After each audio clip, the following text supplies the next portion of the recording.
All right, so we're gonna work on the crab walk or the lateral walk. It's good for lateral hip stability.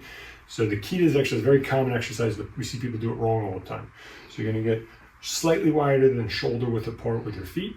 You're gonna make sure you're kind of sitting back. The key to this is kind of sitting into your hips. You don't wanna be too upright, you wanna be forward. Slight bend in your knees, sitting backwards. What most people who do this exercise is they'll kind of pull the front leg forward as they move through.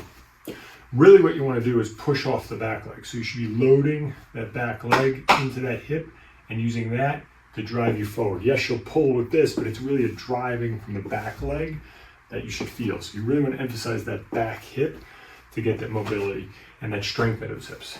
To add resistance, take a band. You could put this above the knees, you could put it above the ankles.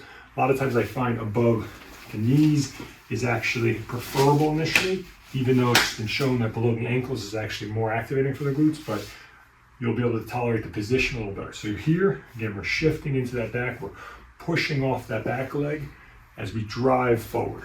So again, I'm not pulling, I'm not using this to pull me over. I'm trying to push off that back leg, push off that back leg. And find an area that you can walk 20 to 30 feet at a time, go back and forth twice.